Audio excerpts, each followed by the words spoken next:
नमस्कार। अभ्यास पेपर के अंतर्गत उन प्रश्नों को लिया गया है जो बच्चों को कठिन लगे। उन कठिन प्रश्नों को इसमें हल किया गया है। सेट है, जनसंख्या वितरण को प्रभावित करने वाले कोई 3 भौगोलिक कारकों को समझाइए। ये प्रश्न कठिन नहीं था, लेकिन भौगोलिक कारक और आर्थिक कारक के कारण इसको भौगोलिक कारक को मैं समझा रहा हूँ। इसमें जनसंख्या के वितरण को प्रभावित करने वाले कोई 3 भौगोलिक कारकों को समझाइए। ये 3 अंक का प्रश्न पूछा और इसको हमको परीक्षा बोर्ड परीक्षा में इस प्रकार लिखना है। एक तो शुद्ध हो, मतलब शुद्ध का मतलब मन से कुछ न लिखा हो, प्रश्न जो पूछा गया उसी का उत्तर आपको लिखना है।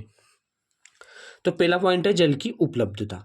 तो इसमें लिखा है जल जीवन का सर्वाधिक महत्वपूर्ण कारक है। लोग उन क्षेत्रों में बसने को प्राथमिकता देते हैं जहां जल आसानी से उपलब्ध होता है। जल का उपयोग पीने, नहाने, भोजन बनाने, साथ साथ पशुओं, फसलों, उद्योगों, नौ संचालन में किया जाता है। नौ संचालन मतलब जहाज चलाने में या नावें चलाने में भी उनका उपयोग किया जाता है। तो पहला पॉइंट हो गया जल की उपलब्धता। और विश्व की जितनी भी सभ्यताओं का विकास हुआ और नदी घाटी में ही हुआ, क्योंकि नदियों में आसानी से जल उपलब्ध हो जाता था। भू आकृति, भू आकृति का मतलब होता है कि उसकी बनावट कैसी है। तो देखो, लोग समतल मैदानों में अधिक रहेंगे और ऊंचाई पर कम रहेंगे। क्यों?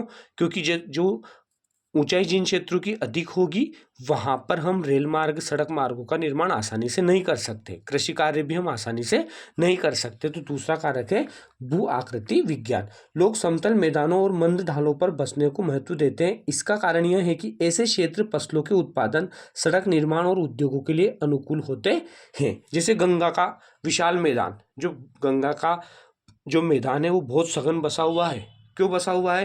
क्योंकि वो समतल है, वहां पर हम आसानी से सड़क मार्ग और रेल मार्गों का निर्माण कर सकते हैं। जलवायु, तीसरा पॉइंट है जलवायु। तो देखो, गर्म, उष्ण मतलब गर्म अथवा ठंडे मरुस्थलों की विषम जलवायु। विषम मतलब जो हमारे शरीर के लिए अनुकूल नहीं है। क्यों? क्योंकि बहुत ज़्यादा गर्मी पड़ेगी तो वहाँ भी हम नहीं रह सकते, और बहुत ज़्यादा ठंड पड़ेगी, वो एरिया बहुत ज़्यादा ठंडा होगा तो वहाँ भी हम नहीं रह सकते हैं। तो जलवायु भी जनसंख्या के वितरण को प्रभावित करती है। और जहाँ अनुकूल जनसंख्या है वहाँ पर लोग ज़्यादा निवास करेंगे। तो गर्म, उष्ण अथवा ठंडे मरुस्थलों की विषम जलवायु मानव बसाव के लिए असुविधाजनक होती है। अनुकूल जलवायु वाले प्रदेशों में अधिक जनसंख्या पाई जाती है। अब देखो, भारत का जो लद्दाख वाला ठंडा मरुस्थल है वहाँ पर जनसंख्या कम निवास करती है। और उसी प्रकार राजस्थान में जो थार का मरुस्थल है गर्म, वहाँ पर भी जनसंख्या कम निवास करती है। लेकिन उत्तर का विशाल मैदान, तमिलनाडु, केरल, महाराष्ट्र, कर्नाटक, छत्तीसगढ़, मध्य प्रदेश, ये क्या है, यहाँ जनसंख्या अधिक निवास करती है इन क्षेत्रों के बजाय। अगला प्रश्न है जनसंख्या नियंत्रण के कोई 3 उपाय लिखिए। तो जनसंख्या नियंत्रण के उपाय इसमें आएगा। जनसंख्या नियंत्रण मतलब जनसंख्या को कम कैसे किया जाए, उन पर नियंत्रित कैसे किया जाए। तो जनसंख्या नियंत्रण के उपाय: परिवार नियोजन का प्रचार प्रसार करना, क्योंकि परिवार नियोजन का उद्देश्य जन्म को रोकना अथवा उसमें अंतराल रखना होता है। परिवार नियोजन कार्यक्रम जो हर अस्पताल में गवर्नमेंट के द्वारा चलाया जाता है, गांव गांव में जाते हैं, उनको परिवार नियोजन के बारे में, संसाधनों के बारे में या साधनों के बारे में बताते हैं। परिवार नियोजन सुविधाएं जनसंख्या वृद्धि को सीमित करने और महिलाओं के स्वास्थ्य को बेहतर करने में मुख्य भूमिका निभाती हैं। ये परिवार नियोजन के कार्यक्रम है, इसमें महिलाओं के स्वास्थ्य पर विशेष ध्यान दिया जाता है। क्योंकि बहुत सारी महिलाएं जब बच्चे को जन्म देती है तो बहुत सारी महिलाओं स्वास्थ्य सुविधाओं कमी के कारण उनकी मृत्यु हो जाती है। और जो बहुत जनसंख्या को, महिला लिंग अनुपात को कम करने का एक मुख्य कारण भी वो है। तो इसलिए परिवार नियोजन में महिलाओं के स्वास्थ्य को भी बेहतर करने में मुख्य भूमिका निभाती है। गर्भ निरोधक की सुगम उपलब्धता का होना और देर से विवाह करना। देर से विवाह करेंगे तो जनसंख्या में नियंत्रण होगा। और बहुत सारी रूढ़िवादिता है। जनसंख्या बढ़ने के कोई 3 कारण लिखिए। तो पुत्र प्राप्ति की लालसा, अशिक्षा, धार्मिक कारण, ऐसा अपन उसमें लिख सकते हैं। इसके बाद है भारत के किन राज्यों में विशाल ग्रामीण जनसंख्या है। इतनी विशाल ग्रामीण जनसंख्या के लिए कोई 2 उत्तरदायी कारण लिखिए। तो ये प्रश्न 16 है, 16वां है ना। तो इसमें प्रथम में मतलब 16 का इसमें वो पूछा गया था कि जनसंख्या वृद्धि की प्रावस्थक 51 से 81 की कोई 3 विशेषताएं लिखिए। वो स्वास्थ्य सुविधाओं में विकास हो जाना, जन्म दर में वृद्धि होना, है ना। तो उसको मैंने नहीं बताया, मैंने इसको ज़्यादा महत्व दिया। भारत के किन राज्यों में विशाल ग्रामीण जनसंख्या है, क्योंकि वो मैंने पहले वाली उसमें मेरे टॉपिक जब मैं पढ़ा रहा था तो उसमें बता दिया था। भारत के किन राज्यों में विशाल ग्रामीण जनसंख्या है, तो भारत की 68.84% जनसंख्या गांवों में निवास करती है। भारत के हिमाचल प्रदेश, बिहार, असम तथा ओडिशा में विशाल जनसंख्या गांवों में रहती है। तो ये अपन ने ग्रामीण क्षेत्रों के नाम तो बता दिए कि किन किन राज्यों में ग्रामीण जनसंख्या रहती है। तो हिमाचल प्रदेश, बिहार, असम तथा ओडिशा में विशाल जनसंख्या गांवों में रहती है। अब ग्रामीण जनसंख्या के लिए कोई दो उत्तरदायी कारण, मतलब इस प्रश्न में दो चीजें पूछी है।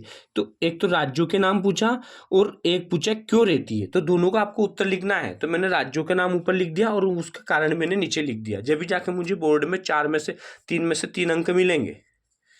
तो इसका है प्रश्न उत्तर, इन क्षेत्रों में निवास करने वाली जनसंख्या रोजगार के लिए कृषि पर निर्भरता अधिक है। मतलब ये जो इन क्षेत्रों में जो लोग रहते हैं वो अपना रोजगार कहाँ से प्राप्त करते हैं, कृषि पर से प्राप्त करते हैं, इसलिए यहाँ का ग्रामीण जनसंख्या का आकार विशाल है। दूसरा है, इन राज्यों में औद्योगिक विकास का न होना, मतलब उद्योग नहीं लगे। अगर उद्योग लगेंगे तो नगरीकरण बढ़ेगा, लोग गांव से नगरों की ओर जाएंगे, पर यहाँ उद्योगों की कमी पाई जाती है, इसलिए इन क्षेत्रों में ग्रामीण जनसंख्या पाई जाती है। अगला प्रश्न है, मैं सेट बी का यहाँ पर आपको बता रहा हूँ, भारत का मानचित्र। अभी हमने भारत का वाला भारत लो करते उसका वाला बुक स्टार्ट नहीं की, लेकिन आज मैं उसमें से कुछ बी सेट के मैप लेकर आया हूँ। और ये मैप जब भी आपका होगा जब आप बहुत अच्छे से प्रैक्टिस करोगे। तो देखो इसमें इसने बताया है भारत में सबसे अधिक चाय उत्पादक राज्य। अब ये तो पता है अपन को कि असम में सबसे अधिक चाय का उत्पादन होता है, पर ये जो भारत का मैप है इसको करने के लिए आपको सबसे ज़्यादा ये याद होना चाहिए कि भारत में कौन सा राज्य कहाँ पर है। जैसे अब इस राज्य को क्या कहते हैं, तो ये छत्तीसगढ़ है। छत्तीसगढ़ के बगल में कौन सा है, ये उड़ीसा है, ये आंध्र प्रदेश है, ये तमिलनाडु है, ये केरल है, ये अरुणाचल प्रदेश है। सबसे कम जनसंख्या घनत्व वाला राज्य अरुणाचल प्रदेश। पर आज अभी पहला इसमें प्रश्न पूछा गया है कि सबसे अधिक चाय उत्पादक राज्य। देखो तो चाय उत्पादक राज्य है ना, ये असम वाला जो एरिया है, ये वाला, ये असम का ये वाला एरिया सबसे अधिक चाय उत्पादक राज्य। यहाँ हम लिख देंगे सबसे अधिक चाय उत्पादक राज्य कौन सा है, असम में। पहला प्रश्न का हो गया। सबसे अधिक साक्षरता वाला राज्य केरल। केरल में साक्षरता सबसे अधिक पाई जाती है। केरल क्या है ये, आपसे पूछे सबसे अधिक साक्षरता किस राज्य में पाई जाती है, केरल। ये वाला केरल वाला भाग है, ये केरल। यहाँ महिला लिंग अनुपात भी सबसे अधिक पाया जाता है, ये सबसे शिक्षित राज्य भी है ना। तो ये हो गया केरल। तीसरा है इंदिरा गांधी नहर। अब देखो इंदिरा गांधी नहर हरी के बांध से निकाली गई पश्चिम पंजाब से, है ना। तो ये हरी के बांध यहाँ से स्टार्ट हुई ऐसे और ऐसे और ये ऐसे, ये इंदिरा गांधी नहर। कौन सी नहर हो गई है, इंदिरा गांधी नहर। स्वर्गीय प्रधानमंत्री इंदिरा गांधी के नाम पर इसका नाम क्या है, इंदिरा गांधी नहर। इसने राजस्थान को हरा भरा कर रखा है, इंदिरा गांधी नहर। अब इसको आपको प्रैक्टिस करना पड़ेगा। आप ऐसे खाली मैप रखो अपने पास और प्रश्न लिखो, तुरंत उसका उत्तर देखो। सबसे अधिक साक्षरता वाला राज्य कौन सा, केरल। सबसे अधिक साक्षरता वाला राज्य केरल। मसालों का उत्पादन भी सबसे अधिक केरल में होता है और सबसे अधिक लिंगानुपात वाला राज्य भी केरल। चाय उत्पादक राज्य असम। अब ये एक वाक्य में पूछ सकते हैं, सबसे अधिक चाय उत्पादक राज्य बताओ, असम। अब असम कहाँ है, ये ऊपर क्या है, अरुणाचल प्रदेश। तो ये राज्यों की लोकेशन आपको याद होनी चाहिए, इंदिरा गांधी। अगला है मुंबई हाई। अब ये मुंबई हाई यहाँ है बच्चों, मुंबई हाई भारत का एक प्रमुख खनिज तेल प्रमुख क्षेत्र है, मुंबई हाई। मुंबई हाई एक प्रमुख खनिज तेल उत्पादक क्षेत्र, मुंबई हाई। मुंबई के बगल में समुद्र के तटीय क्षेत्र में है ना, यहाँ पर समुद्र के अंदर है ये। यहाँ से ड्रिल के द्वारा खनिज तेल को निकाला जाता है। रानीगंज कोयला क्षेत्र। अब ये रानीगंज का ही याद रखना कि रानीगंज जो है ये पश्चिम बंगाल में है और ये और राज्य में नहीं, ये यहाँ पर कर्क रेखा से ऊपर ये वाला जो एरिया है ये यहाँ पर है रानीगंज। क्या है यहाँ पर, रानीगंज। ये यहाँ पर रानीगंज कोयला क्षेत्र किस राज्य में, पश्चिम बंगाल में।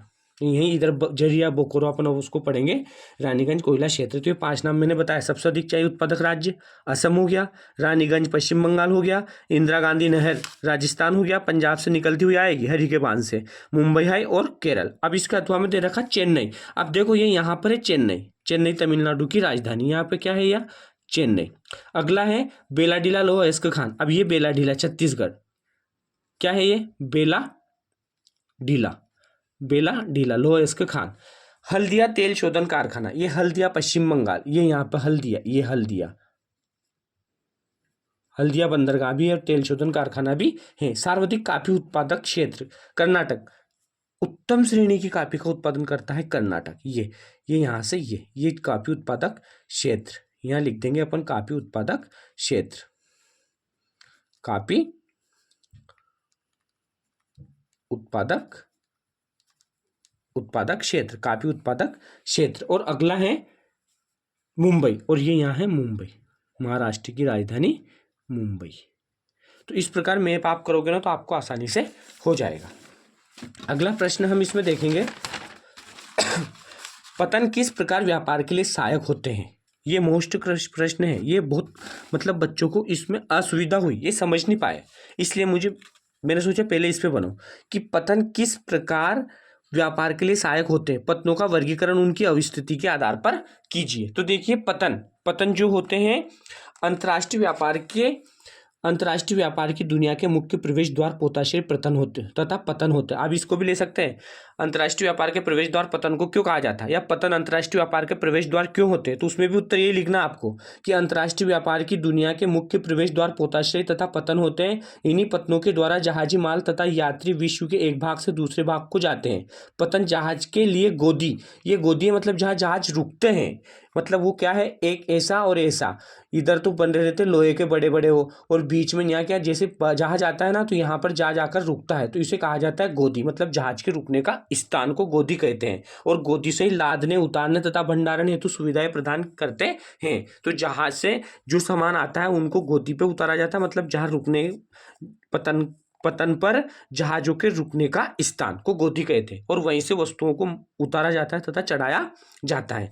अब पतनों का वर्गीकरण उनकी अवस्थिति के आधार पर कीजिए। अब देखो अंतर्देशीय पतन मतलब ये कम गहरे होते हैं, ये नदियों के मुहाने से जुड़े होते हैं। और बाह्य पतन मतलब ये अधिक गहरे होते हैं, यहाँ पर बड़े बड़े जहाज भी आ जाते हैं, इसलिए इसे हम बाह्य पतन कहते हैं।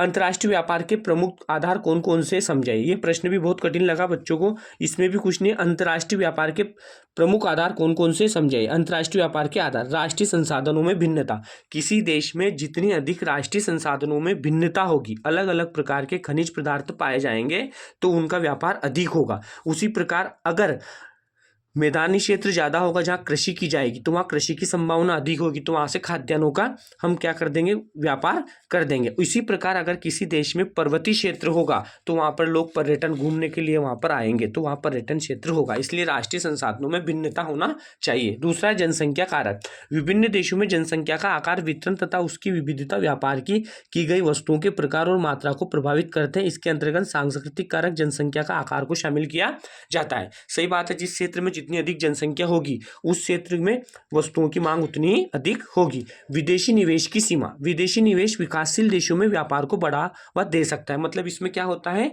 कि जो विकासशील देश है जिनके पास पर्याप्त साधन नहीं है, पूंजी नहीं है, वो क्या करेंगे, जो विकसित देश है, जो औद्योगिक देश है, उन देशों से, किन देशों से, विकासशील देशों से, जो गरीब है मतलब उन देशों से वो कच्चा माल, अपने औद्योगिक कच्चा माल उन देशों से प्राप्त कर लेंगे। किन देशों से, विकासशील देशों से, जहां पर कृषि की जाती है पर वहां उद्योगों की कमी होने के कारण उन देशों को वो बेच देते हैं। किन देशों को बेच देते हैं, जहां पर औद्योगिक राष्ट्रों को वो बेच देते हैं, तो एक बाजार स्थापित हो जाता है। परिवहन, सही बात है, जो देश रेल मार्ग, सड़क मार्ग और जल मार्ग से जुड़ा होता है वहां पर व्यापार अधिक किया जाता है।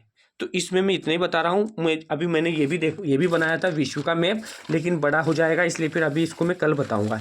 ये सेकंड, बहुत बहुत धन्यवाद।